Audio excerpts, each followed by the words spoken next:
शेवटी ते महाराष्ट्राचे मुख्य नेते आहेत आणि नेहमीच आमच्या मनात त्यांच्याबद्दल आदर आहे. बाळासाहेबांना मी आता आगामी काळात आमच्या जिल्ह्याच्या विषयाच्या अनुषंगानं मी ज्या जिल्ह्यात राहतो त्याच जिल्ह्यात बाळासाहेब पण राहतात. काही गोष्टी सामाजिक राजकीय दृष्टिकोनातून बोलायला आलो होतो. मी भेटीचा वेळ पण मागितला होता आणि आज भेटीचा वेळ त्यांनी मला इथे राजगृहाला दिला. आणि तसंही आज संत रविदास महाराजांची जयंती असल्यामुळं मी दरवर्षीप्रमाणे म्हणजे मला जसं शक्य असेल तसं यावर्षी मी आता इथून चैत्यभूमीला जाणारच आहे अभिवादनाला. म्हणून मग साहेबांनी आज वेळ दिला.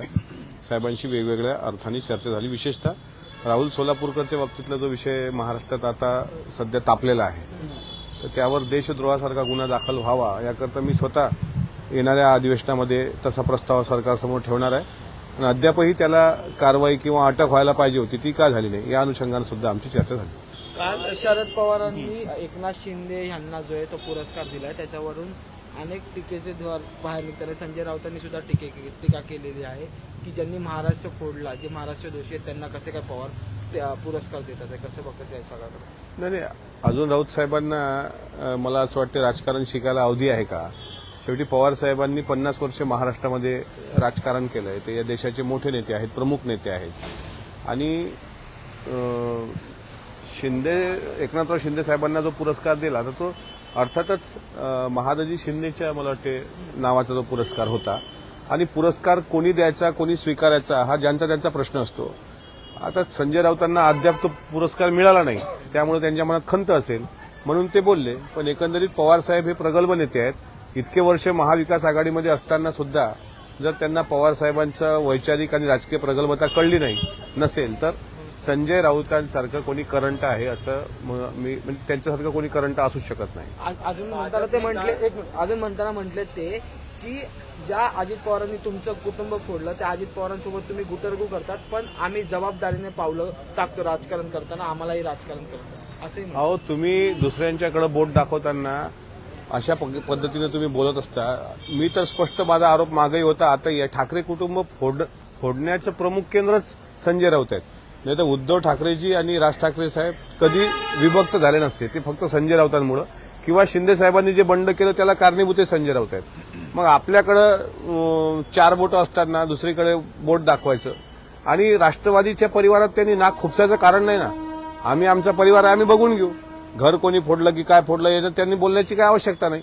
तुम्ही शिवसेनेचे जे तुकडे तुकडे केले याचा जाब तुम्हाला एक दिवस महाराष्ट्र विचारेल. त्याच्यामुळे तुम्हीच आग लावणारे आहात आणि तुम्ही अशा प्रकारे बोलणं म्हणजे त्याला म्हणता येईल की एखाद्या चोरांनी शाव असल्यासारखं बोलणं आहे असं मला वाटतं. सर एकनाथ शिंदे आणि अजित पवार यांची मुख्यमंत्र्यांवर नाराजी असल्याचं समोर येते सातत्याने आणि आमच्या मंत्र्यांचे जे टीएस आणि ओएसडी आहेत ते कोण असावं हे देखील ते ठरवतात मुख्यमंत्री असं त्यांचं म्हणणं आहे. यावर कसं बघतात. नाही मला नाही वाटत. कालच्या देवगिरीच्या बैठकीमध्ये स्वतः अजितदादांनी याबाबत कॅबिनेटच्या संदर्भातला खुलासा करताना सांगितलं की आता इथून पुढे स्वीय सहाय्यक आणि ओएसडी हे पारदर्शक पद्धतीने तिघांचेही निवडल्या जातील. कारण अनेकांचे आर्थिक संबंध अनेक पीए किंवा ओएसडी असे असतात ज्यांचे अनेक दलालांचे आर्थिक संबंध असतात. त्यामुळे अशा दलालांचा बंदोबस्त करायला पारदर्शक प्रक्रिया राबवल्या गेली पाहिजे हे तिघांनीही एका मतानं ठरवलेलं आहे. त्यामुळे शिंदे साहेब नाराज असण्याचं काही कारण असेल असं मला वाटत नाही. मुख्यमंत्र्यांनी कॅबिनेटमध्ये त्या गोष्टीचा उल्लेख केला आणि त्याला सर्वांनी दुजोरा दिला. त्यामुळे त्याला मला नाही वाटत काही वेगळ्या अर्थानं बघावं. हा कारण दलालांचा सुळसुळाट असतो मंत्रालयामध्ये. आमची कामं करून द्या मग त्यांना आर्थिक आमिष दाखवल्या जातात. अनेक ओएसडी अनेक पीएस मागच्या काळात पण आमच्या पण बऱ्याच गोष्टी लक्षात आल्या होत्या. आम्ही आमच्या नेत्यांपर्यंत त्या मांडल्या आणि त्याला एक पारदर्शक प्रक्रिया मंत्रालयीन व्हावी याकरताच आता बघा तुम्ही येणाऱ्यांचा पण ओघ कमी केलाय. त्याचा फेस आयडी मागितलेला आहे प्रत्येकाचा. तर हे सगळं डिसिप्लिन या थोडंसं यावं मंत्रालयाला त्याकरता घेतलेला हा निर्णय आहे. पालकमंत्री पदावरून देखील लिहिलं आहे ज्याच्यावर भाजपने भ्रष्टाचाराचे आरोप केले. त्यांनी काल शिंदे गटात दिल्लीत प्रवेश केला. त्यावर संजय राऊत म्हणतात की दलाली तस्करी करणाऱ्यांना शिंदेनी प्रवेश करून घेतलाय त्यांचा सत्कार शरद पवार करतायत. साहित्य संमेलन नसून दलालांचं संमेलन केलं. बघा आता असं आहे संजय राऊतांनी काय म्हणावं हा त्यांचा प्रॉब्लेम आहे. त्यांचा काय प्रॉब्लेम आहे तुम्हालाही चांगल्या पद्धतीने माहिती आहे. शेवटी कोण कोण्या पक्षात जायचं आणि कोण्या नेतृत्वानं घ्यायचा हा त्या पक्षाचा तो हा असतो एक अधिकार असतो. संजय राऊतांचा तिळपोपळ होण्याची अनेक कारणं आहेत. कधीतरी मी त्याचं नेमकं काय कारण आहे ते मी सांगेन. पीओपीचे गणपती कधी गुगली टाकली नाही असं शिंदेचं म्हणणं आहे कालच्या सरकार कार्यक्रमात. गुगली नेमकी गुगली टाकणाऱ्यांचाच हिट विकेट गेला असं म्हणतो. एकनाथराव शिंदे साहेबांचा सत्कार होत असताना त्यांनी मिश्किलपणे ते वक्तव्य केलं आणि पवार साहेबांच्या बाबतीत सर्वच जण बोलतच असतात साधारणपणे, साहेब गुगली टाकतात वगैरे. त्यांचा अनुभव त्यांनी कथन केला, त्यात काय. लाडकी बहीण योजनेचा शेतकऱ्यांना फटका असा आणि पडला. जन आरोग्य सलाईनवर देखील त्याचा परिणाम झालेला आहे. जवळपास 53 कोटी बिलं थकीत असल्याचं म्हटलं जातंय. त्यामुळे लाडकी बहीण या योजनेमुळे कुठेतरी सरकारी योजना ज्या बाकीच्या आहेत त्यांच्यावर परिणाम होतो असं वाटतं. नाही, बाकीच्या सरकारी योजना म्हटल्यापेक्षा अशा काही योजना आहेत की ज्या योजनेचा सर्वसाधारणपणे फायदा होत नाही, ज्याने आर्थिक भार वाढतोय सरकारकडे आणि ज्या योजना कुचकामी आहेत. आता तुम्ही बघा, अनेक योजना अशा आहेत की ज्यामध्ये प्रायव्हेट विमा कंपन्यांचं भलं होतं, म्हणजे कृषी विभागाच्या योजना. आणि विमा कंपन्यांचं भलं होत असताना ज्यावेळेस शेतकरी विमा भरतो त्यावेळेस विमा कंपन्या मालामाल होतात, पण अन्नदाता शेतकरी मात्र उपाशी राहतो. म्हणून अशा काही योजना बंद करणं आणि एक आर्थिक शिस्त या राज्याला निर्माण होणं, त्याकरता काही योजना ज्या बंद करण्याचा निर्णय सरकारने घेतला त्याचं स्वागतच केलं पाहिजे. ज्या निरर्थक योजना आहेत त्याला बंदी घालायला हरकत नाही. आणि लाडकी बहीण योजना बंद पडणार नाही, पण पात्र बहिणी, आता तुम्ही बघा ज्यांच्याकडे 4 चाकी वाहनं असतील अशा पण महिलांनी त्याचा लाभ घेतल्याचं सरकारच्या निदर्शनास आल्यानंतर त्यावर सुद्धा एक पारदर्शक प्रक्रिया राबवल्या गेली. तुर्तास मी इतकंच सांगेल, लाडकी बहीण योजना ही महाराष्ट्र सरकार बंद पडू देणार नाही, पण इतर ज्या काही योजना आहेत ज्यामध्ये शेतकऱ्यांना जे बेनिफिट भेटायला पाहिजे तर ते न भेटता दुसऱ्यांनाच भेटतं, अशा काही कुचकामी योजना असतील त्या मात्र जर बंद करण्याचा निर्णय सरकारने घेतला असेल तर त्या निर्णयाचं आपण प्रत्येकाने स्वागत केलं पाहिजे. पीओपीच्या गणपती कैलास फड यांच्यावरती काल आहे तो गुन्हा दाखल करण्यात आलेला आहे. जवळपास 82 दिवसानंतर आता पूर्ण गुन्हा दाखल करण्यात आला. परळी बीडमध्ये नक्की चाललंय काय, भरत हसतो नक्की काय इकडे बघा आता जे विरोधकांकडून आहे ते वारंवार साहजिक बीड प्रकरणात सुरेश असं पण म्हणतात की आकाशची नार्कोटेक्स झाली पाहिजे. असा बीडचे आता पालकत्व आणि बीडचे पालकमंत्री आदरणीय दादा आहेत.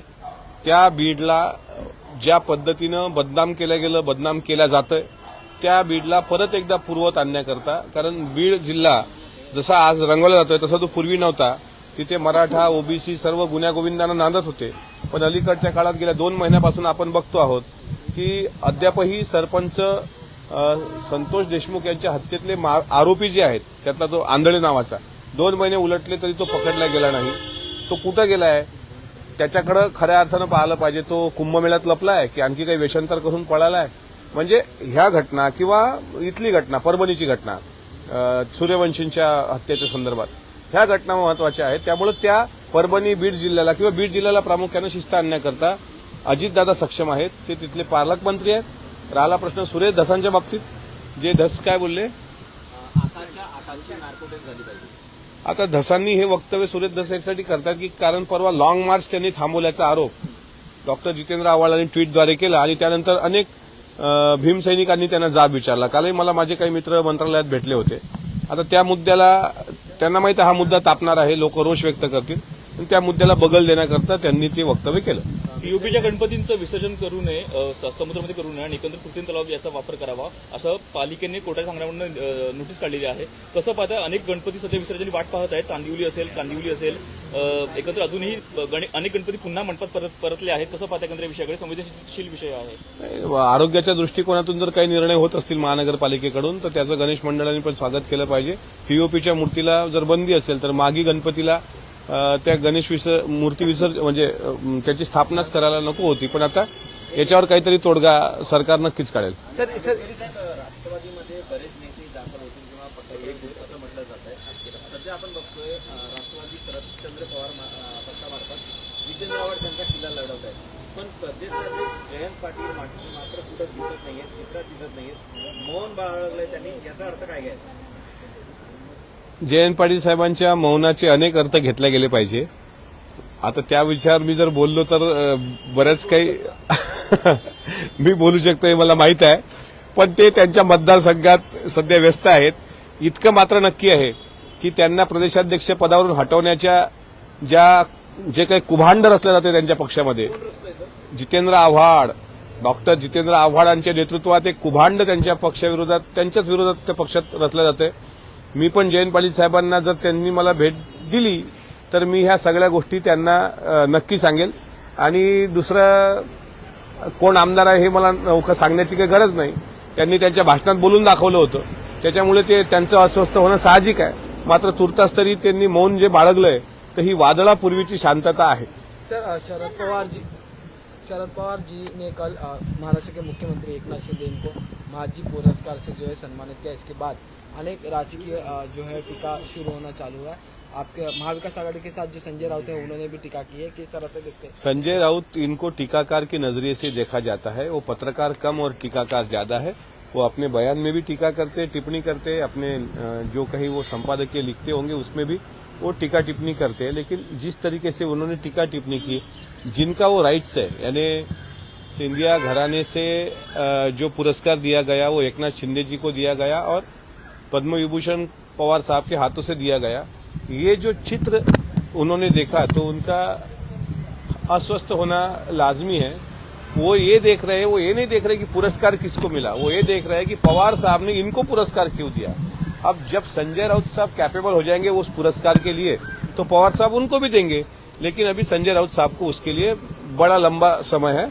अभी वो देखने के बाद थोड़ा उनका एसिडिटी बढ़ना लाजमी है. इसलिए मैं कहता हूं कि पवार साहब इस देश के वरिष्ठ नेता है, बड़े नेता है और उन्होंने उनको पुरस्कृत किया होगा तो सिंधिया परिवार का वो सब मसला आता है. और शिंदे साहब को अगर दिया होगा तो इनके पेट में दुखने का कोई कारण नहीं. सर इसी पूरे चर्चा में अजित पवार गुट का भी नाम लिया गया है. ऐसा संजय राउत कह रहे हैं कि जिन अजित पवार ने आपका कुटुंब फोड़ा उनके साथ डील करते थे, हम योग्य प्रकार से डील करते हैं, पर आप उनके बाजू में बैठ के जो है डिस्कशन करते थे. अजीत दादा ने उनकी फैमिली को उन्होंने ये किया, ऐसा जो संजय राउत कहते हैं.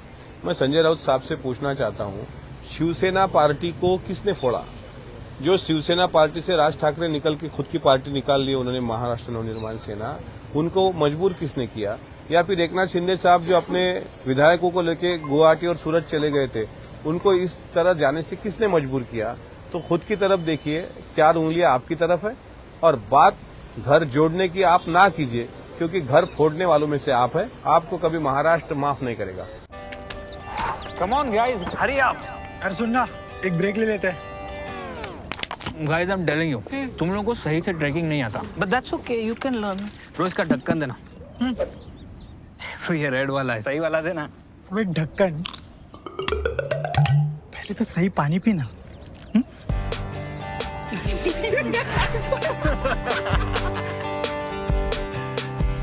Manikchand Oxyrich, proudly Indian.